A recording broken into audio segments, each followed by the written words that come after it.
right. How's everybody doing? That's good.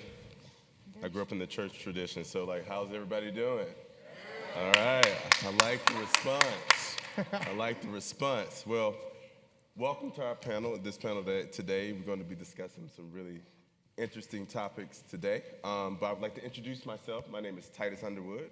I'm principal oboe of the Nashville Symphony. I'm an associate professor of oboe at the Cincinnati College and Conservatory of Music. I'm also one of the founding members and on the steering committee of the Black Orchestral Network, and I also teach at the Aspen Music Festival. And I would like everyone else to introduce themselves. Hi, I'm Jennifer Arnold. I'm a violist. I'm a former member of the Oregon Symphony Viola Section. I'm currently the artistic advisor for the Richmond Symphony in Virginia, former director of artistic planning and orchestral operations for Richmond Symphony in Virginia, one of the steering committee members and founders of Black Orchestral Network. I also teach at the Sphinx Performance Academy. Shout out to any Sphinx students out here. So, whoop. Thanks. Thanks, Jen.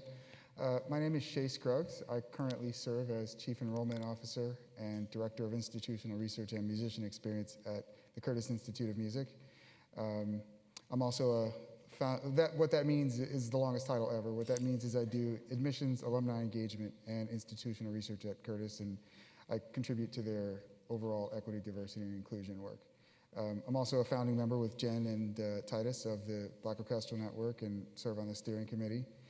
And I was also a professional oboist, played in several major orchestras. I played in the I was principal oboe of the San Francisco Opera. I was assistant principal of the Baltimore Symphony, acting principal of the Cincinnati Symphony, and Titus and I jokingly say we both did the guest principal shuffle, where you play with a bunch of different orchestras and things like that. And I mention that because I think the work that I do now, but also the work that I did then, is going to be something that we'll be talking about today. Hi, I'm Ken Thompkins. I'm the principal trombonist of the Detroit Symphony Orchestra. I'm a member of the Sphinx Orchestra, have been for many years, and also participate in the National Alliance for Audition Support as a member of the Artists Council. So I'm really happy to be here. Awesome. Well, people were asking, should we have slides? I was like, no, let's get right into the question. Because an hour isn't that much time. Well, I want to, all of you have seen the description of the panel, but I would like to rephrase some of the words that are in there. So I want to say, but first, make sure you go into your Hop-In app. If you have any questions, you can jump into the live Q&A, and we'll be doing it also throughout the panel as well, because we know that conversation is how things get solved, how ideas get out there. I'm going to rephrase and say management conductors, union and artists on how to retain talent in orchestras. And if orchestras are going to thrive today, they must be relevant. And we're going to talk about how can they remain relevant and what are the mechanisms of power that actually do the hiring and the retaining, because that's something that we don't talk about a lot, like the contractual work, like who holds the keys to this, because we can have many different panels on what we think should happen in the organization, but then when it comes down to the contractual work and who makes the decision, someone has to plug it in, someone has to make this happen contractually. So we're going to talk about all those mechanisms, and one of the first questions I want to ask today, and we're going to kind of ease in and we're going to get to the meat of the matter, right? So I asked this to Jen. What are the current issues we have with retaining Black and brown musicians in orchestras today? Okay. Well, for me, as someone who left an orchestra, a wonderful orchestra, and I loved my colleagues, I wanted to do more. I didn't feel as my full capacity and talents were just playing viola in an orchestra. I did that very well, and I loved it. I participated in community engagement. I was on every musician committee you could imagine, and bargaining units and everything like that. But I still wanted to do more, especially in the world of artistic planning. And so in my case, I just have to say that, I asked my organization if I could do more. What could I do? And they tried to create a little space, but it just wasn't enough for me. And I felt the real need and urge to really talk about what's happening in the industry, especially in a program, from the programming end, and be a part of the change that I want to see, right? So for me, it was about doing more, and I think also just feeling respected at work. You know, I'm bringing these talents to the stage. I bring them to my organization. I'm promoting my organization, and if I want to do more, and I'm asking you, how can I help in this? You know, listen to what I'm saying. Like, take me seriously. So I would say respect, and if someone wants to do more in your organization, see how you can make room. Absolutely, absolutely. With that, I would like to jump into the next question that kind of dovetails off of that question. I would pass this over to Shea, and also Ken, I would like you to comment on this as well.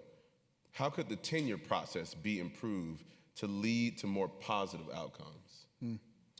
Yeah, I think there's lots of different ways, but I'll mention one that I think that I think connects with something Jen was saying, where I also am somebody who chose to leave an orchestra. I chose to leave the Baltimore Symphony after being there for 2 seasons, and there were lots of reasons for that, but one of the things when I look back on that process, I think there should be an opportunity in the tenure review process for what I call bi-directional feedback.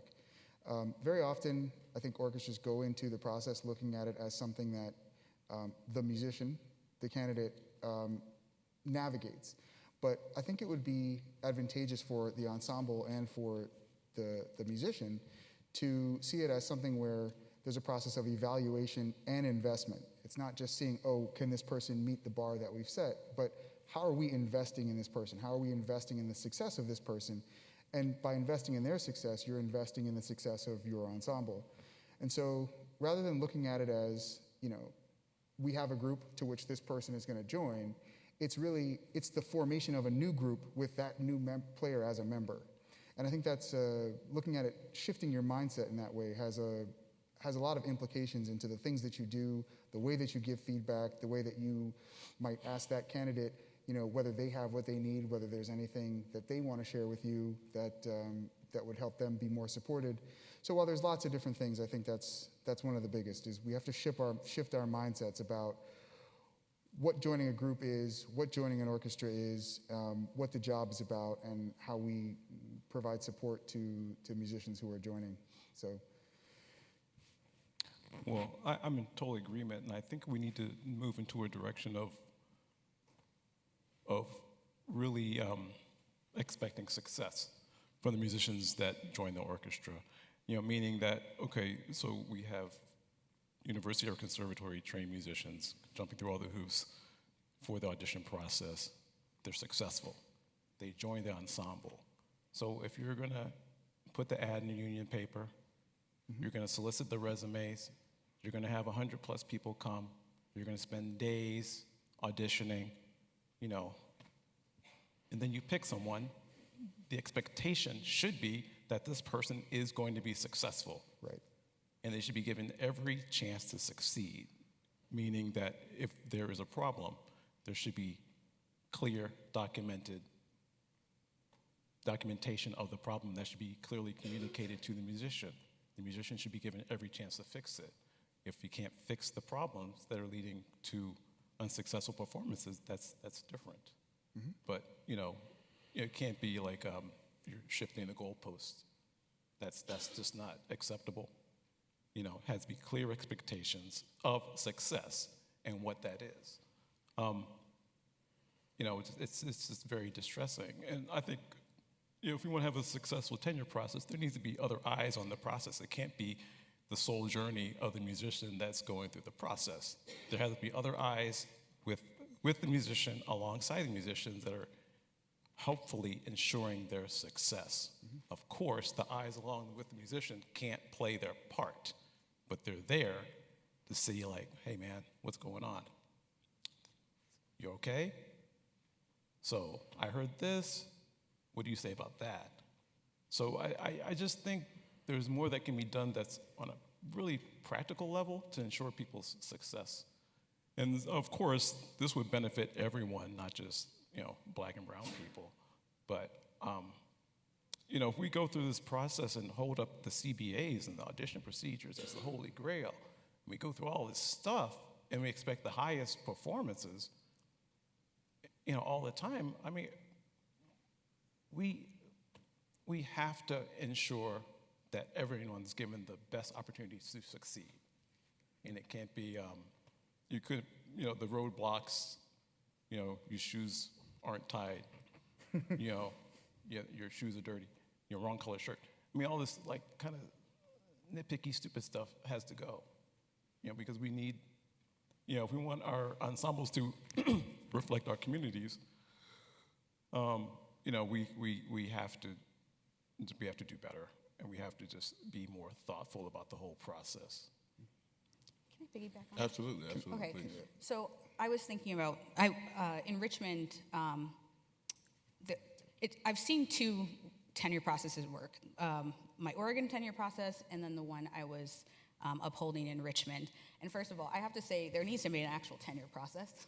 Just because it says there's, you grant tenure in a contract, okay, but if there's no process that's in the CBA, like people just kind of make the process up. So I had come from an organization that had a really clear process. I won't say it's necessarily the best process, but they had a clear process. When I came to Richmond, the process before that, before I was in my role, the process literally was emailing the music director your thoughts. Anybody about a person in tenure. Like, what? What is that? That's not a process. So I think the first thing is there needs to be an actual process. Two, there needs to be a transparent process that is, there. And I think prepare the topics of discussion, it made me think about what you were saying, where, like, why are we talking about clothes? Why are we talking about appearance at all? When this is the job description, you're supposed to play, this, or show up and do education and show up on stage and blah, blah, blah. But there are all kinds of things that happen in tenure discussions that really don't belong in tenure discussions. So I think it's really important to have a guideline of what can be discussed and make sure your music director is prepped on that, okay? And not just the committee. And it's also important to know who's on the tenure committee. Some orchestras have it in their contract who is, this person needs to be on there. Some orchestras have a loose tenure committee process. But I think it's also important because, not everyone was happy that a candidate got a job. A spouse might have been in the finals or something, or they want their spouse to be in there, or their friend, or their whatever. So you have to be very careful in who's on that committee. And if you're aware of these conflicts of interest, then it's someone in my role that has to step in and say, we need to figure this out. And that could be with your orchestra committee president or something like that. Then the other thing I was going to add is just kind of reframe the idea of tenure. I feel like a lot of discussions I was having when I was in Oregon as a musician, you hear things like age comes into it, right? And so people treat people like students, and you're a professional. You won the job, you're assumed to be a professional musician, and on the same level. You have the same contract rules and everything like that. So why am I being coached by someone, or why are these little things coming in when we're equal, right? And I personally subscribe to this idea that although I respect my principals, and I love my principals, but I don't necessarily think you're my boss. I came here to play a viola, and I might be 24, but I could have been, 50-something or 60 and had lots of experience. We are on equal settings. So I think just shifting the mindset of, especially younger people or first-time jobs or whatever, they're not students anymore. They are. Maybe we're all students, I should say, for life, but yeah. And then, sorry, I had one more thought. The idea, I feel like the tenure process, we are always thinking about granting tenure in, like, this person's going to sit next to me for 40 years, 50 years. You'll hear that all the time from musicians, right? I think that's just not the right mindset at all. They could sit next to you for 50 years, but they could sit next to you for 5 months. I mean, can the person do the job? Do they do the job well? Are they a good colleague? Are they respectful? Are they an ambassador for your organization? These are things that we should be talking about, and not this idea, I don't know, 50 years, and they wore a sweatshirt or sweatsuit to rehearsal once. I don't know if I should give them tenure. Right. It happens, believe me. I have a story. But And to add to that, and Shea, I'm gonna come to you right after. To add to that is, I've said before, tenure is job security. It's not an excuse to be a disrespectful person in the process, or it doesn't give you any more power over someone's life. I mean, tenure was granted because many, back in the day, conductors were like, you're out, and then you're out of a job. Unions formed, tenure process came into place to ensure job security. But the other thing about tenure is that in our orchestral field, there isn't much incentive to grow beyond the tenure process. There isn't any training. Like, you train to win the job, then what? Then what do? You sit there and wait for the next. And another thing I've seen in committees of tenure process and auditions is that sometimes this is the one time some musicians have been sitting in the section for 10 years and they have decision-making over someone's life in their job when their whole time they have someone telling them what to do every single rehearsal. So it's one of the most important events. It's like a thing. And sometimes it drags out for years because no one has any managerial skill sets to really know how to manage the process. So there's lots of layers that go into this. And then there isn't any grievance sometimes that can be filed by the person who necessarily isn't having a fair tenure process. Because before you have tenure, sometimes it feels like you don't even have rights. And I would go as far as sometimes have rights in your union as it pertains to your job. So there are lots of things that we have to discuss at face value. It's like, what, does this person have rights in this job? Or are you actually in the club once you have tenure? Or is there a tenure process in the first place? And when we talk about standard and all this stuff, what is that? Can someone define that? So there are lots of words that are thrown out there that are not defined, that are arbitrary, that people think they have a mutual understanding. But what I've learned from being on audition committees is that everyone has a completely different idea of what they're hearing. Yeah. So this one brain that everyone may think they have as an ensemble, an identity as a group, sometimes is more different than they think it is. So I think we as human beings have to have an objective process of how we go about this tenure and retaining people. So Shea, I'd like to go. Yeah, love this conversation. So I think there's two practical things that I think should be in place that would improve the tenure processes. One, I think anyone who serves on a tenure review committee, or an audition committee for that matter, should have access to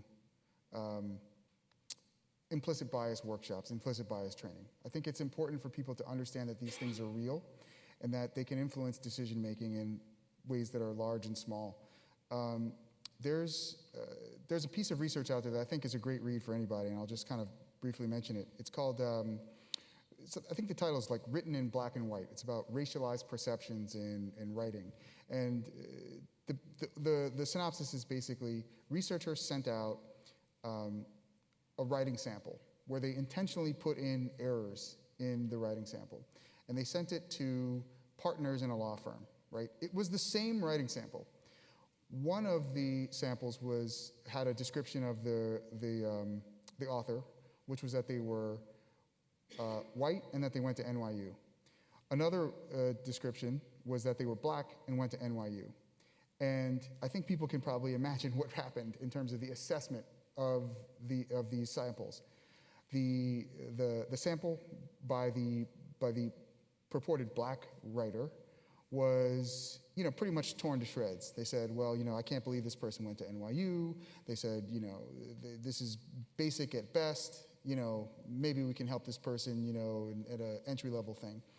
And, the writer who was identified as white, even though there was a fake writing sample, the partners basically said, well, he's got a lot of potential, and, I think we would really like having him here, and so on and so forth.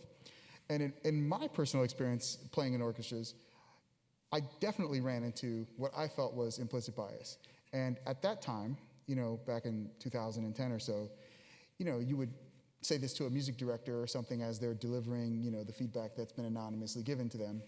And, they were not equipped to basically process something when you say, well, what is the role of confirmation bias here? Or what is the role of in-group and out-group bias in this process, right? And I think it's just critical in terms of making good decisions that orchestras invest in that.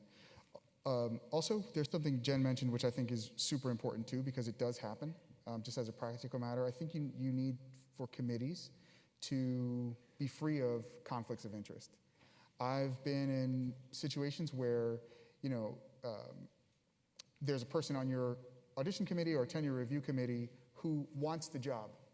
And so they are, they are both assessing your performance, but also presumably interested in advocating for their own advancement professionally. And I think that's something that just shouldn't, I just don't think that should be allowed. I've been in situations where people have spouses who have been displaced by the person that has been brought on, and then of course they're on that committee. And I think that type of stuff, we all know it happens, but I think procedurally, we just shouldn't, I don't think that's helping improve our tenure processes. And I think just, those are some practical considerations, but just sort of like philosophically, when we think about like the fear that people have around tenure because, oh, well, this person could be here forever, they could be here for 40 years, I think it speaks to the absence of growth mindset in the way that we approach classical music. The idea is, and this is something that, you know, my colleague Alex Lang has really, I think, been a real champion of, is talking about, well, what if we thought about orchestral jobs as places where people can grow and advance and develop, and where the organization and where where collegially our responsibility to others is to help us all do that. I think that's a really important aspect that would take away some of the, I think, anxiety around the decision of whether to give someone job security to allow them to flourish in a job. So, yeah, just wanted to throw that out there. I think these are all, we could talk about ways to improve the process all day, of course. Absolutely. So, I think it's interesting. A lot of the things that are being said lead to professional development. Yep. A lot of it, you know, because there's extremely talented, hardworking people getting these jobs, and then, you know, within 4 or 5 years, you go through most of the repertoire you're going to play for the rest of your life in your orchestra. Yep. And sometimes it's like, well, what's next? You know, and you have all this energy and drive, and then a lot of times people are like, well, you know, because they lose interest, and so, you know, it's just having avenues for people to develop their interests to benefit themselves and the organization would be really, really helpful for everyone, and, you know, black and browns, everyone, to have better organizations and happier cultures. Yeah, absolutely. I'm going to jump to one more question, then we'll take some questions off of Hop In, because I saw some very interesting questions there. Let's get straight to it. Because the music director, in most organizations, is the person responsible for hiring musicians and granting tenure, should this process be continued? Jen? Oh, you're asking me first. Absolutely. Okay. I think this process needs to be tweaked. I think most people, well, I don't know about my opinion, but I will say I think most people are looking for one artistic voice to make that decision, or you know, to have that say over. No one wants to fire someone, so eventually, you know. Right. So I don't think musicians really, they don't want to have to do it themselves. Right. So I think having that one person, it makes people comfortable. However, I think your music director, we have to remember music directors in a lot of organizations are there for a minimal amount of time, right? They only hear what they hear when that musician's on stage. You're not allowed to, most orchestras, you can't listen to a recording or something and put that, you know, in their tenure process. That's, if they're not on stage with you, that's what they're getting. But I will say, I think music directors need to be, well, this also goes into hiring a music director, which is a whole other panel. But I think they need to be aware of the goals of the organization and why, and what musicians are bringing all the time to it. So it's not just playing, right? What is this person bringing to the organization, you know? And it goes with this growth mindset, you know, what really needs to be, what could they bring? But it also made me think a little bit about music directors. In my experience, not all of them, but some of them are not very clear sometimes about some of the problems, right, that musicians are having. They'll say, oh, well, just fix this, or, you know, like, but actually, there are actual issues. This is why you have to go back to the documentation and the transparency. So I think I'm okay with one person being that person who hires, well, probably gives tenure. I don't know about hiring. I still am in the audition process. I think I'd like to see more voices in the decision, but I've also been on a lot of audition committees, so I don't know. You know, you have the committee that's 100% solid on a hire, and you have one that's like, I don't know, and, you know, it could lead to no hire. And if anything out of this, I'm pro-hire, so I don't like no hires. I don't think it should happen ever. It makes no sense. I There are agree. too many good players. It makes no sense. So I'd rather see people get hired, and if the music director has enough confidence to do that, hire someone, then I'm very pro one person. So, Absolutely. Okay. yeah. Shea? I agree.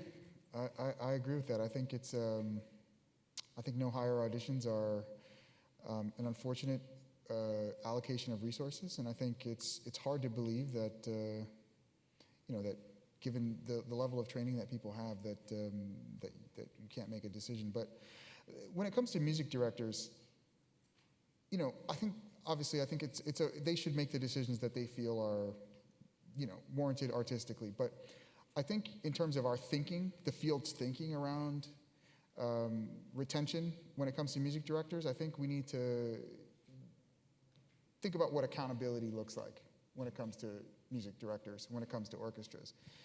On the one hand, music directors are in a situation where they are tasked with and perceived as and compensated for overseeing the development of that ensemble from an artistic perspective, right? It's like, and we see music directors that basically say, ooh, that's the musician I want, and they go do it. And I think that's okay. But when we look around the landscape and we ask ourselves, okay, well, we've had fellowships for almost 50 years, and the landscape still looks the way it does. When we have, tens, maybe hundreds of millions of dollars invested into diversity efforts in the orchestral space, and the landscape looks the way it does, I think it's reasonable to basically look up and say, okay, well, what are the accountability mechanisms, and is this process really working?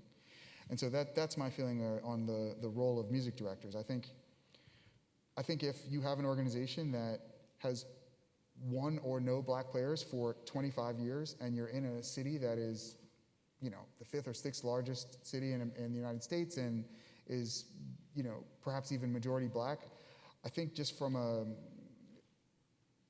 organizational standpoint, from a philosophical standpoint, I think that's something that, we should be able to look to the chief artistic officer of an organization and say, we'd like you to think about this, and we'd like this to be a priority for you. So I think that's reasonable. Music directors are so interesting in that, they are just not there that much, Right. and to be making these, really, really important decisions about personnel. Of course, they should pick the musicians that they want. Of course, they have their vision for their ensembles, but if they're there 12, 13 weeks or less, but it's a 40-plus week orchestra, and the rest of the time the orchestra's doing pops, they're doing opera, they're doing ballet, they're doing all this other stuff that the music director really isn't involved in and doesn't hear it. It seems pretty clear that the tenure process and their input should be guided by documentation and feedback from the musicians. So, at least in my experience here in Detroit, this is the third music director I've been under. Collaborated with. Shouldn't say been under. I'm not oppressed. So, three wildly different musicians, just people. These are people. Like some want to be like just hands-on and into everything, and some just don't want to hear it. They just don't want to hear it. They just want to be like, all right, I'm here, let's go. I'm doing Strauss. Bam. We're done? We're done. All good? We're done. And then they're out. And then some people, they actually want to engage and they care about individuals and people besides the music. So, it runs the gamut. And it's like there's no cookie cutter conductor figure because we're dealing with people, and all their faults and, experiences. Right, and I want to add something to one thing I find fascinating, and I want to hop into one because there are a lot of very interesting questions. I want to make sure that we engage the audience. One thing I find fascinating about this new wave of equity that's people been talking about for decades now. But what is interesting is I see kind of a pivot in a way that there was pandemic, there was protests, there's Black Lives Matter, it's like full-fledged on. And then orchestras use that momentum to go in and say, okay, we're gonna make it fair now. The screen's up for everybody. But everyone who's made the decision for the screen to be up got their job with the screen down, and now they're the decision makers who go through the tenure process, who are not trained in any, and then we go on and on and on with the workshops to try to reform the people who are in the orchestra who go to the workshop, have their lunch, gossip about the workshop later, and go back to business as usual. But that's really a lot of times what happens. I mean, how many of you really enjoy going to an HR meeting when you work for a job? Maybe one of us have, but, and I have as well, but like if you're genuinely interested in that work, then you would be engaged. But a lot of times in orchestra culture, sometimes it can be a complaining culture of sorts. And if you're having a great day, like, what's wrong with you today? I'm having a great day, that's what's wrong with me today. So, it's one thing that's centered is, I wanna do this to kind of segue into this question, because a lot of this Black pain that was out there and still out there is used to contractually address everyone's issue, but is never specific towards the people who have been harmed. And there hasn't been any sort of, that's what kind of gave birth to things like Black Orchestral Network and all the other Black Opera Lines, all these other great places I'm seeing doing things, because we're scared to address specific issues sometimes in the United States. It's a catch-all phrase because it makes people feel comfortable. But going into that, yes, Jen, you want? Sorry, I just thought about how to retaining and HR. Absolutely, so go what for we it. were talking about, it just made me think, actually, that's another point of retaining. Yes. I know musicians who have been in some of these HR trainings in orchestras. They've heard their other musician colleagues come out in ways that are just not acceptable, language that's not acceptable, and they quit their jobs in orchestras, their tenured jobs, because these conversations that they may not. Some people like me gravitate toward them. I love talking about and learning. Some people are like, this is my service, like, why are they making me do this? And then they'll say some of their ideas, and it'll lead to, Black and brown colleagues who will resign. They're like, this is not, it's not worth it. It happens. So just anyways, retention just made me think about that. Absolutely. Well, I'm going to get into some questions because we have a lot of questions coming in here. One is right in front of me says, and any of you can take this question, it says, what would it take to shift the orchestral audition process to support the ability to simply hire Black musicians? And why should or shouldn't that sort of approach be taken by organizations? I can take it if you want. You want to take it? Go ahead. Yeah, you go first. Okay, I can. Yeah. What will it take? I think it's already been suggested, right? It's been suggested by us. It's been suggested by NAS guidelines in a way, in a little way, and some other things. I think, and that has already propelled the movement to what? Blind auditions, fully blind auditions. So it's already moved the needle forward in a different way. What do I think? I think there are orchestras that already do this, right? They already have auditions, especially finals, where they invite people. And what would that take for them to invite Black people, or Black and brown people into the finals? And people invite people to job auditions. So and have one candidate in the finals. Have two invited candidates. If there's ways to do it. Orchestras do it all the time. Shea? Well, I think a couple things. We don't have data on this, but there's, I think, an effort to gather data on this. But my sense is that the majority of musicians who play in orchestras now did not actually win their jobs through a fully screened audition process, right? And I think many of them were appointed, and I don't have any problem with that. But I think it's important to sort of be honest with ourselves about what changes we want to see. We need to basically be honest with ourselves to basically say, well, you could hire Black people the same way you hire white people into orchestras. You could just go appoint them like tomorrow. Like music directors do this. They have the power to do that if they want to. And I believe that when I come to places like this and I hear the talent that's out there, When we have our convenings and I see where people have gone to school and when I hear them play, it's like, there's no question to me that you could hire 50 black musicians tomorrow, and orchestras artistically would not take one iota of a step backwards. Like, you could just do that tomorrow. So I think it's important. I mean, personally, I would like to see that. But if we are going to commit to this sort of screened audition paradigm, which I think has value, right? I think it has value.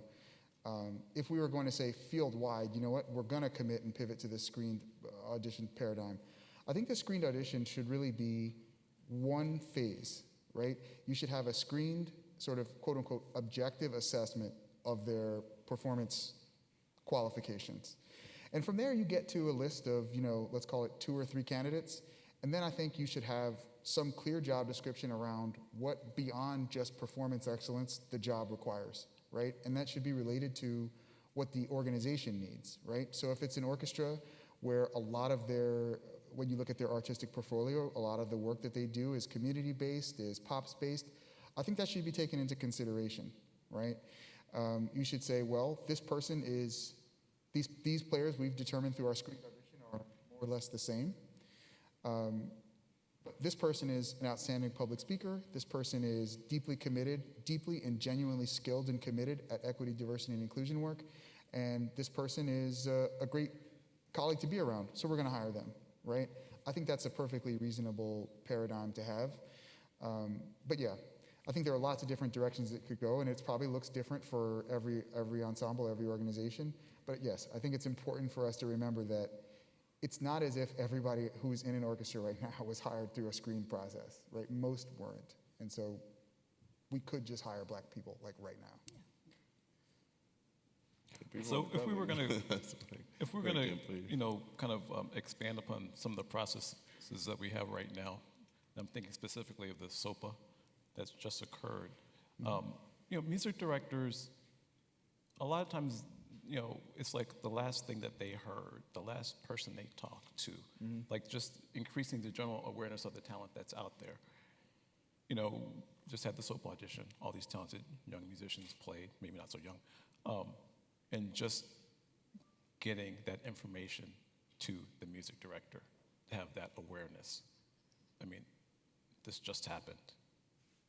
This was recorded. Like, this information can be passed on. Like, this is a real thing that we can do now. So, that's a concrete thing we can do. So maybe, the last thing the music director hears before deciding to pass someone on to the semis or the finals is like, hey, have you heard this person? You should really consider this person. And it won't be, somebody's buddy from college. So I think there are really some practical things we can do, like now, that would address this. And we have a framework set up. It's just expanding upon it. Absolutely. I want to hop into another question that's here. And also, you can use the microphones if people want to ask questions.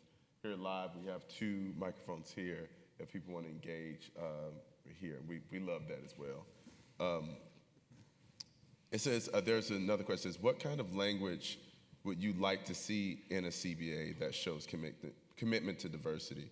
I guess I can throw an opinion out there. If you haven't read the Dear American Orchestras by Black Orchestral Network, I would say check that out. The impact of that is, and I just want to kind of lean into this a little bit, the impact of that is that you had intergenerational musicians from Ann Hobson Pilot up to myself, who's a new person, and like down the list, this never happened in history. I was signing saying to American orchestras, these are the suggestions that we have. I mean, people who have quote unquote gone through this process, the process that's been laid forth. So I want that to be looked at with the type of weight that something like that shows that it isn't, because everyone has a different opinion. Just because all the people in the letter, identify as black people doesn't mean that we all have the same opinion or we have the same viewpoint of things. But to come around a single letter and put our names on there, which most people won't even put their names on most stuff, or even in a tenure comments, the process, right? Put our names on it, our affiliation where we are, showing that, we're not invisible and we're linked and we're standing shoulder to shoulder. I would say look at that for suggestions that can go into a CBA because it is very well thought out. And one thing I see a lot of times with questions around CBA and things, most of us know what the answer is. It's just that people have a problem when it comes to implementing it. There's a quote by Martin Luther King. He says, he addresses the quote-unquote white progressive, and he says, they will be with me up until the point to implementation. When it's time to implement it, then they stop. When it's time to be a tangible result, whether he said it's easy to integrate a bus, it's easy to integrate a school, but it's hard to give financial incentive towards those people so that they can have their own autonomy and make their own decisions.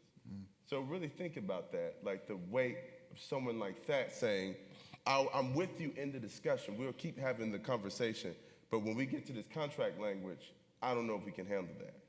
So I want us to deeply think about how much impact something like that had. Any of you have any comments along?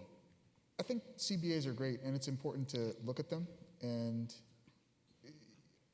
I think the language should be clear, and I think that's important. But it's also realistically important to remember that no matter what's written in the CBA, people are people, and they're going to find ways to work within a system to get the result that they feel is the best one for their organization. And so at the end of the day, I think it's important for us, the people in this room, but also the stewards of the orchestral field in classical music, to really think about like, okay, well, why are black bodies in this space important, right? Like, can you have an American orchestra without black people in it? Like, what does it represent? Like, what can we contribute to this? What can we contribute to these organizations artistically and philosophically that inherently, just by our presence, is important? And I think once you have that, I think you can kind of go back to the language and say, okay, what needs to be here more like to guide the people in this organization to help them make a good and structured decision, right? I think if it's rules, people will always find a way to kind of work around rules if they don't really feel like those rules are in alignment with their values. Right. So. I can say we had some language written in Richmond. I wrote 2 pandemic side letters, and then we ratified a 5-year contract. So in one of our side letters, there was, because I really wanted the musicians to get on board with SOPA and the NAS guidelines and things like that. I really wanted them to listen to it, right? We discussed language, and I got it in that candidates could be invited from the semifinals from the SOPA list if they listen to it. And I feel like more orchestras, I think Charlotte and some other orchestras are doing that. So you are seeing it through SOPA, but SOPA is a wonderful network that's increasing, but that's not, it's still a small number of people in general. So we want to see it for more. But there are ways to write into CBAs. I don't think I got into the final contract, actually, sadly. But but we did try it. And now, actually, the language I got into the contract, or we got in the contract, I think we agreed upon was all principals will listen to SOPA now. So. Gotcha. Well, since we're running low on time, I'd like to go. You were standing here first, so I'd like to have your question. Sure, yeah. I'll go back slightly a bit sort of towards tenure, but it can also be applied towards audition guidelines and temporary players and things like that. In multiple orchestras, I've noticed that even the most progressive of players committees can encounter challenges when trying to respectfully, positively, and equitably boost diverse representation in their organizations, because the fact of the matter is some of the musicians and the players on that very same roster that they have to represent either are resistant or actively don't believe that that's a space that black and brown people should be. And those musicians sometimes have tenure. So that's that other piece of the puzzle there. And I'm wondering, if there's, how can you get accountability there when creative leadership, executive leadership all believe in something, but there's that little asterisk that is, these are tenured members too, and they have differing opinions that actually hinder that policy being affected. Yeah, we went through something like this in Oregon when I first got there. Luckily, we had a bunch of people who were hired at the same time. So we kind of formed, it wasn't that we didn't like our colleagues, we got along with our colleagues. We just had a different view of what an orchestra musician was, right? Some of the beloved older guard, they didn't want to play any pops. They didn't want to do some of the things that we were like, yeah, we want to play this, we want to do this. We changed, things had changed. So we would talk about this and discuss, and to be honest, we got together and we voted. We talked to our colleagues in our sections, and we got enough votes to change the committees.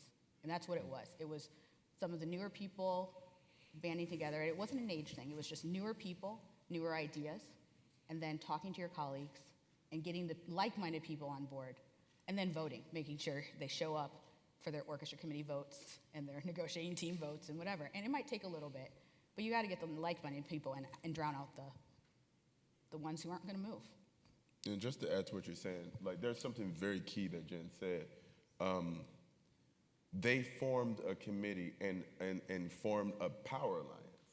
If you think about it, like some of these union chairs that are in your city probably have like 5 people show up to the vote and somebody stays there for like the next 10 years. Like really think about some of that work has to be done where you have to become the power in the space to make the decision so you don't have to make the ask. You go in there with your group of people, and you've been thinking about this for a long time. And like I would encourage people to read about how Vermont changed into a progressive state.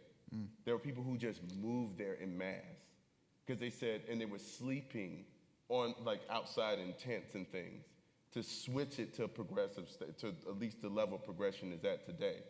But they said, they looked at it as a numbers game and said, we can literally flip this if we don't have to discuss anything. We can bring our people here as a majority, flip it, and then it is what it is. And then they have to speak to us about it. So really think about, you guys were like, this is how we thought about it. And it wasn't like we don't not going to work amongst our colleagues or whatever, but sometimes it does boil down to the numbers. Like what does the mechanisms of power actually look like? Do you want to talk to power or are you going to be the power? Which one is it going to be? So that's a decision that we have to make and see how you can organize yourselves to be able to really shift things in a different direction. I want to go to the next question over here. Hello, I'm Ian Saunders from Boston, Massachusetts. I had a quick question kind of going back to the open letter that you were talking about, which was great. It was wonderful to see something written down, articulated in a way where it just didn't feel like it was esoteric to me, you know what I mean? And so with that open letter, I was curious if, once it was published, if there was any feedback from orchestras or management to the Black Orchestral Network about the letter, and if they had reached out to you all or not about it with any comments or ideas or anything from that. I'm curious to hear about the reciprocity if there was, some after publishing this really great letter. Awesome. Shea, you wanna? Yeah, I can speak to that. The feedback has been tremendous, and the willingness from some organizations, some individuals in the field to do good work is really inspiring. I think where we are, especially the folks in the steering committee, but I think I can speak for a lot of Black musicians, is we want to see these words, we want to see us move past words into real actions, right?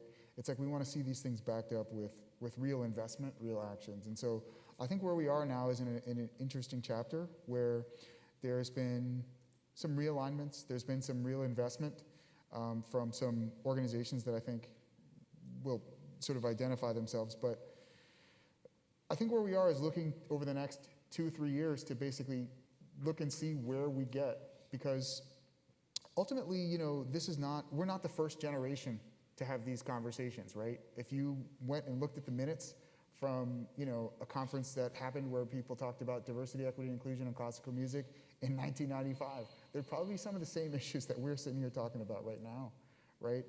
And so I think that's a real question, and there's a lot of change in the orchestral industry right now, and I think there's a lot of reshaping, and so there's a lot of opportunities for people to sit back and say, okay, well, what does an orchestra look like What does it do? What is its relationship to the community? What does the job description for a principal oboist look like, right? And what types of investments can we make in our people and in our communities? And so the feedback has been really good, but stay tuned is my There's a lot. There's a lot. Yeah. Definitely stay tuned. I have a few comments. Please, Kenneth.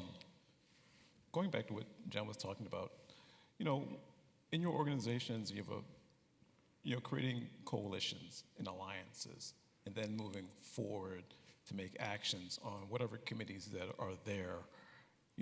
That, like the orchestra musicians are the union. Like we are the union, So we have the ideas to put forth if we want to make a change in the CBA. The orchestra's evaluated, questionnaires evaluation, and then you put forth these ideas and see where it goes. But if you want to have success getting with these ideas and getting traction, this has to be discussed a lot. There has to be buy-in, and this takes a long time. Things just don't happen because you want it to happen. There has to be, there is process, and it takes a long time if you want lasting change. There was another point. But that was, and then also, the CBA, that's an expression of the culture of the organization. Yep. Really. And then, beyond the nickels and the dimes, and, we can't give you this or we can give you that. If you're talking about cultural things, it really is an expression of the organization. And you need these coalitions to push things forward. And it has to be constant. It has to be talked about and hashed through. Some of these conversations they're not necessarily nice conversations, but they're necessary conversations, okay? And so this has to happen if we want to have our organizations represent us and look like the cities that they represent, okay? Absolutely. And I like how you said it's an expression of the culture that's there, because the CBA, people talk about it like, it descended from the heavens into their lap. But it's literally people coming together, putting together language that they all agree that they should abide by. We make the rules. We are they. We are them. So anything that we want to change, we can collectively change that today. So it's about where's your ideology? Where does it lie?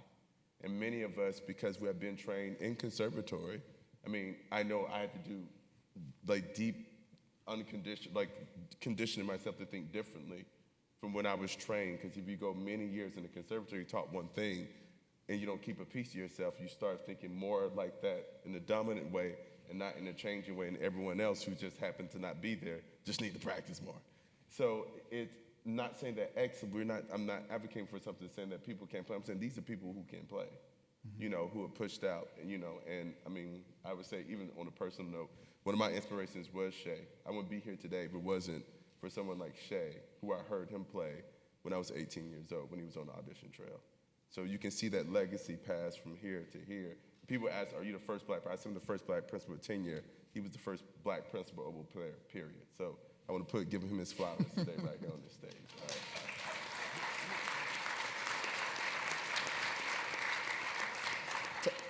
Can I? Absolutely. Okay, Go to so that question. there's a flip side to that.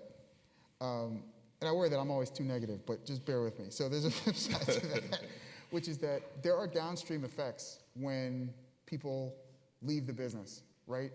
We have a friend who's an anesthesiologist now who graduated from the Curtis Institute of Music on Oboe, who looked at what I went through and said, yeah, I'm not doing that. I can't afford to do that. I don't want to do that, right? And so when we as a field look around and say, well, sure, there are many, many, many black musicians who should be given jobs, obviously, but why aren't there more? I think it's important to recognize that a big reason why is because there are downstream effects, right? We could say there's 5 musicians who maybe self-selected out of this business because they talked to me or they saw what I went through. And it could actually be the other way, right? Instead of being negative 5 Titus Underwoods, there could be 5 more Titus Underwoods because of where I went in my work. And so I think it's really important to see all the stuff we're talking about, the why behind, okay, music directors, boards, tenure procedures, CBAs, like the why behind that. At the end of the day, it's about, we have people out there who have something to say with the music, and we have people out there who can be fantastic stewards of this art form and do it in a way that is distinctly American. And if we can invest in those people, and if we can invest in the processes, and if we can have the courage ourselves to be leaders in our own organizations, to look inside, then I think it will make a very big difference in a relatively short period of time. Absolutely, absolutely. Thank you. Bernard, and I believe that professional development is a key part of like keeping an orchestra alive. And the only thing is that sometimes I find myself in this kind of balancing act between, you know, going out to do things like this, which are amazing for myself and professional development, playing as a soloist, being a judge somewhere. But at the same time, that also means I might be missing some classics. I might be missing some weeks that the administration is like, hey, we really need you here for this, like, because we hire you to play with us, right? So how do you manage, like, how do you navigate that balance? And I want more of the feedback as an administrator, because just to better understand when it comes to like negotiating, if this is a thing that could be done or could be a solution for this kind of thing. For sure.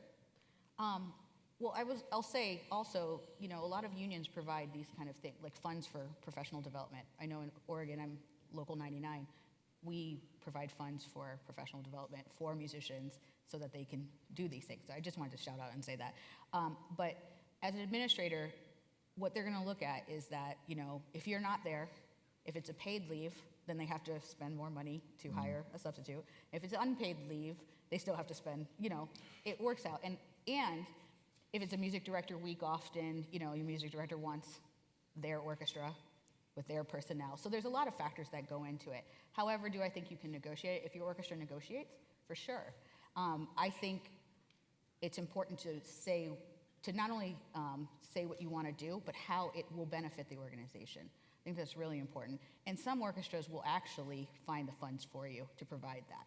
You know, like I came to SphinxConnect a couple years ago, and I did SOPA for Oregon, even though I was working for Richmond, you know, because I was on leave, or, you know, stuff like that. So it was like both organizations pulled in for me to come and represent them and listen and give my feedback and be a representative of both organizations. But as an administrator, I think you just have to, how does it benefit the organization? Yes, they should just want you to, you know, learn more and grow and whatever, but if your administrator is not like that, then tell them how it's gonna benefit the organization, and then ask them for money. That's what I would do. Get the check. We have one last question here. Hi, I'm Meredith Briley. I'm a violinist, and I have been a part of SOPA for a few years now. And I find it troubling that in several of the orchestras that I've been fortunate enough to participate in due to my SOPA participation, when I've chatted with different members in the orchestra, they don't know what SOPA is. And in some rare cases, they don't know what Sphinx is. Mm-hmm. So my question is, who are we actually forming the partnership with in these orchestras when the bulk of the orchestra members do not know what SOPA is? Is it the DEI committee? And I also used to work with Jen Arnold because I was in Richmond Symphony for 5 years.